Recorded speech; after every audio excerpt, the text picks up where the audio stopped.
improve by some way to hit that target. Thank you. I think our biggest failure is every single person that just comes in for breakfast, and breakfast is all they get.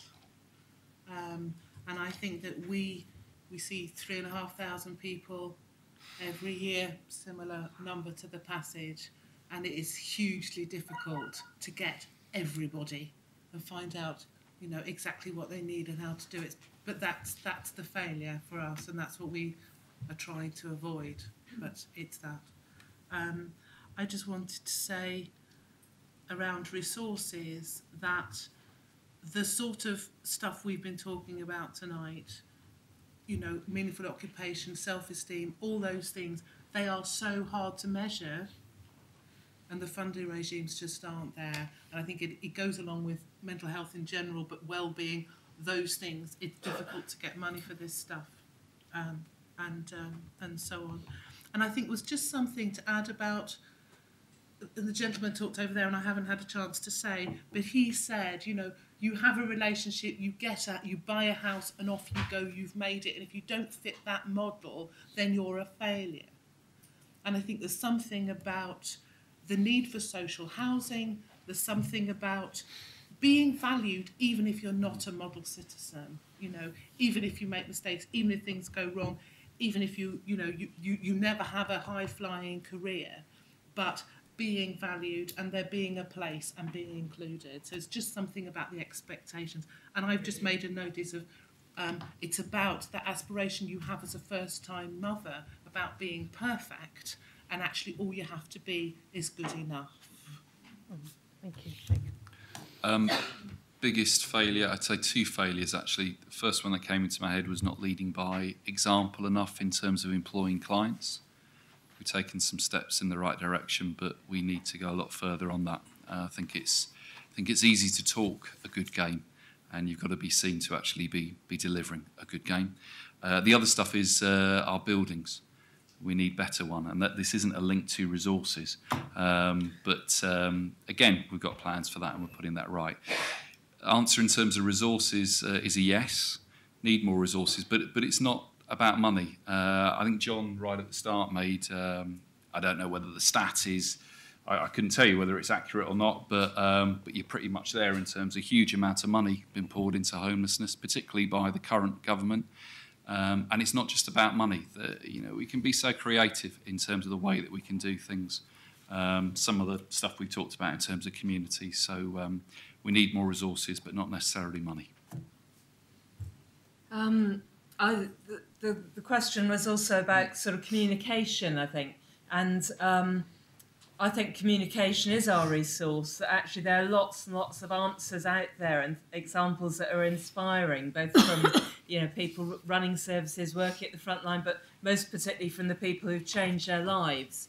And the communication needs to get better and better so that we all learn from that. As Mick says, it's not all about money. There isn't going to be money. We've got to use our creativity and our ability to learn from others to move ourselves forward. Our biggest failure, my biggest failure, is that we've said always we want homeless people to be at the heart of what we do, which is about changing policies and changing services. And we're nowhere near where I want us to be yet. And I know that every time that we get it right, we have so much more impact and power in changing what needs to be changed. And Martin spoke for us in front of an audience of about 200 politicians and just sort of blew them away. And that was about experience. And every day I have to tell myself I must do better, because that's the way that I'll achieve the change I want to achieve, which is to end homelessness in this country in my lifetime. I want to see it, Well, you better stay alive a long time. Come on, John. Two mistakes. For the 15th birthday of the big issue, I did a manifesto called A Rolls-Royce Service for the Homeless, Please. Largely because Crisis had just announced that the average cost of running a homeless person was about £60,000 a year. And that seemed to me absolutely despicable. And if we could actually have people in homelessness for 10 years, you're talking about £600,000. Why not spend the money? Why not give them a Rolls-Royce service? And I did this paper, and I did a TV program at Channel 4. I went and interviewed all sorts of people. I had a wonderful time. And at the end of the year, jack shit. And I feel that I have to return to that because I think it's we do need to give the homeless a Rolls-Royce service. They deserve it. And they don't deserve some of these horrible, squalid places that they get put in.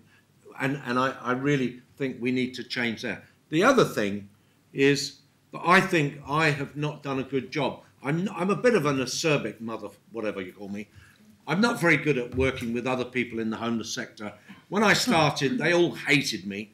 They really despised me because I was giving the homeless an opportunity of making their own money. And every one of the homeless organisations, with one exception, said, you can't give money to homeless people. They'll put it in their arm. They'll do all sorts of things. I said, yeah, they've already got bad habits. Why not decriminalise them? Let them earn their own bad habit money and all sorts of stuff like that. But the point is, one of my greatest failures is that I haven't got the homeless sector working further upstream, because none of us are dismantling homelessness. None of us are getting rid of homelessness before it happens. And that is the big argument.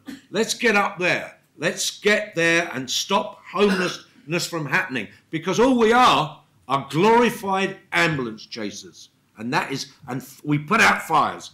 We don't stop people from falling into homelessness in the first time. And we should be charging at the government and saying to them, stop, we don't want any more people. I don't want any more big issue vendors. I don't want more unemployment.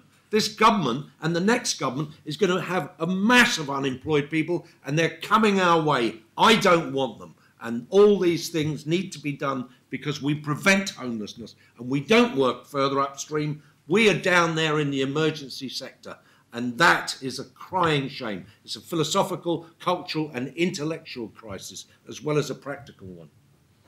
And you can all clap. Sorry.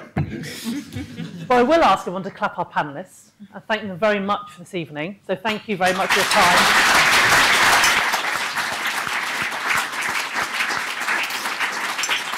And to all of you who've contributed, I'm sorry for those questions I missed, but go and grab people over a drink, please do, to keep your conversation going.